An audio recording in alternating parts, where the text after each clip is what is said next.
So guys, biyahe na naman tayo. So stop over lang tayo ngayon dito sa highway kasi ang ganda ng ng araw. Ayan oh. Ano ngayon 12. Magto 12 na ng madaling araw, 12 AM. So ayan, nag-stop lang tayo para pahinga. Ganda ng panahon, no? Ganda ng paligid, grabe. Yan, so biyahe ulit tayo. 5 hours yung biyahe natin papunta ng Rovaniemi. Yan. Tis-tis lang, nakakalungkot na tayo ay malayo ulit sa ating mag-ina. Pero ganun talaga. Trabaho, tiis. So meron pa tayong 4 hours and 38 minutes para makarating sa Rovaniemi. Yung Rovaniemi ay yun yung Santa Claus Village. Doon yung location ng ay yung Santa Claus Village. Yun yung tourist spot, talaga location ng sa mga tourist attraction ng Finland. Daming camera para din sa Saudi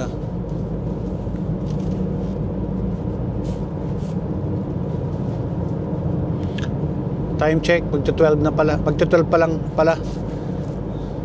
Guys, ayan may mga moose. May nakita ko kanina, ang laki. Parang kabayo. First time ko makakita. So dito, lang tayo, dahan-dahan lang kasi may mga tumatawid. May mga tumatawid ng moose. Moose. Ano pala yun?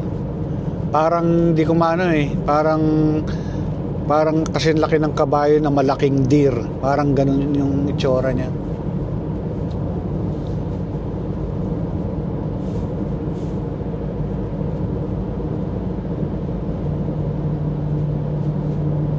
Sanayan lang din yung biyahe natin, guys. So every week magastos nga lang sa gasolina na uwi tayo kasi 5 hours and 40 minutes, so almost 6 hours yung biyahe ko one way pag weekends. Uwi tayo sa Jakobstad, Pietarsaari. Nakakamiss din Nakakamiss din talaga. Lalo na pag hindi tayo sanay na malayo sa family natin. Ang bigat ng ng pakiramdam yung pag-aalis ka na. Alala parang bata. Alala ko nung college ako pag papunta na ako ng Manila, parang ganun yung pakiramdam ko ngayon pag iniwan ko yung mag-ina ko papunta rito sa Pietarsaari, papunta rito sa Rovaniemi. Pero hopefully in God's grace makalipat din si Mrs. para magkasama ulit kami sa isang lugar, isang location yung work namin. Marami rin akong in-applyan doon, kaya lang matumal ngayon ang hiring sa lalo na sa Tampere tsaka doon sa Pietarsaari. Ayun ulit guys, may signs ulit ng moose.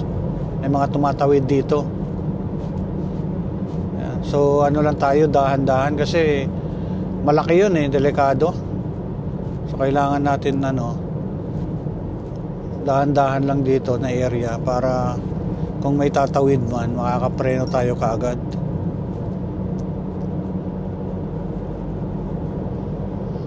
Ayun, so balik tayo dun sa trabaho ko. Ayun, dito yung may tumawag sa Rovaniemi. Di mo talaga alam yung ano yung kung anong plano ni Lord. Hindi ko mainisip na dito ako mapadpad. Dito ako makakuha ng trabaho. Actually, mga ina-applyan ko lang is cleaner o kaya restaurant assistant, dishwasher. Pero wala pa rin dumating noon.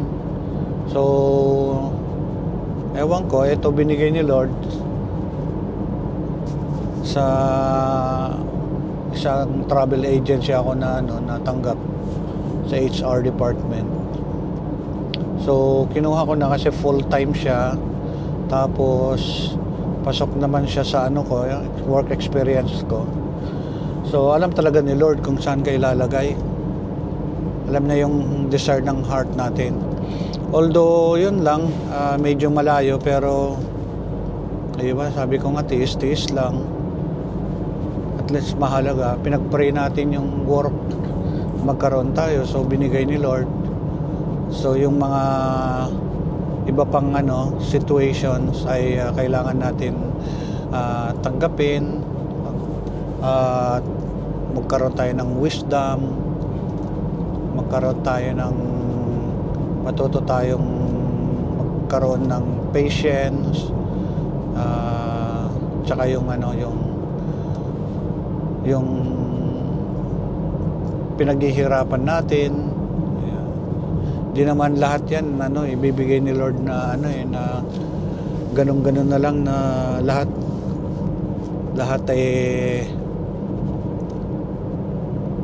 lahat ng gusto mo ay ibibigay, hindi. So kailangan mong paghirapan yung mga bagay-bagay na mga kailangan i-adjust. Mahalaga may trabaho, yan, di ba? So yun nga, mabigat lagi pag umaalis ako, napapaiyak ako kasi iniisip ko yung nila yung mga gagawin doon, lalo na si Mrs. Malayo yung nilalakad niya, mahigit 30 minutes walking papasok. Naman, kinausap ko kung kaya ba niya. Sabi niya kaya naman daw niya. Nakita ko naman at na siya, medyo nasasanay na siya. Although yun nga, medyo sensitive siya sa araw, pero in Jesus name maayos din naman lahat. Yung mga tao rito, mga bata, dami pang tao, mga anong oras na, 11:30 na ng gabi.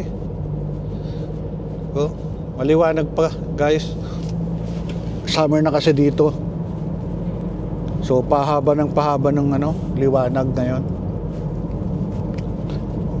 Actually, ito yung sinasabi nilang walang gabi kasi palubog yung araw, alas 12 palubog yung araw. Tapos maliwanag pa yan, alauna, alas 2, 2:30 sunrise ulit. Yan.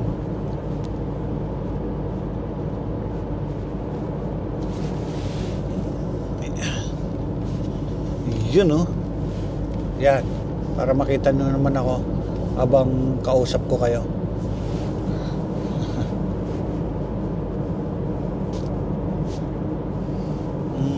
Bukas ka ng konti para maliwanag.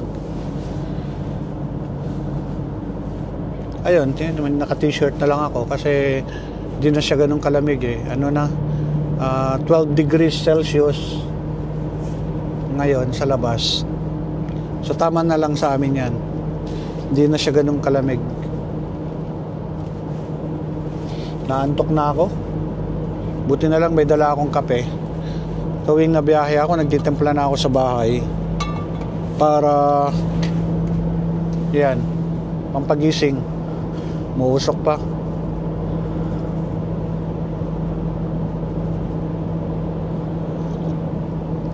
Mainit-init. Ganito talaga yung ko ngayon, routine ko, situation ko. So baka after 2 weeks pa ako uwi ngayon kasi ano na, medyo mataas na yung takbo ng sasakyan natin, tinatakbo ng mileage niya, tapos yung gasolina kailangan mag-budget. So siguro pag medyo maluwag-luwag tayo financially, pwedeng mag every week habang hindi pa nakaka-transfer si Mrs. Pero ngayon 2 weeks 2 weeks siguro bago tayo umuwi ulit.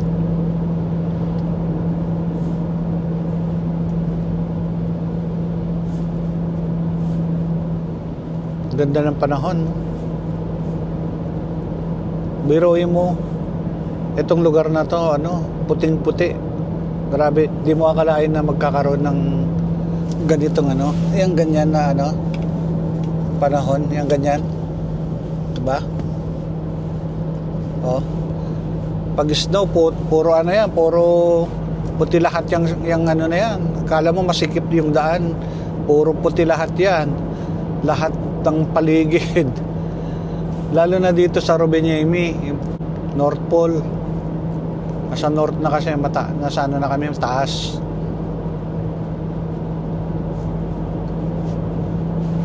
So yung dito, speed limit is 100 hanggang maximum 110.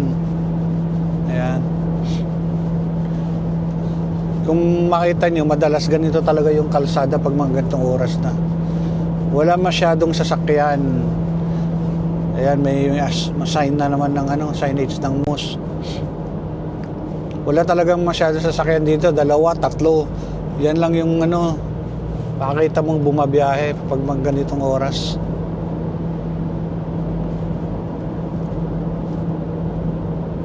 Maluwag ang daan, tsaka safe.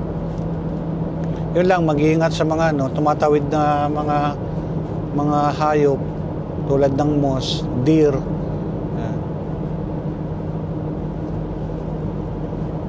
Marami pa nga mga rabbit tumatawid. Mga usa, dami rito.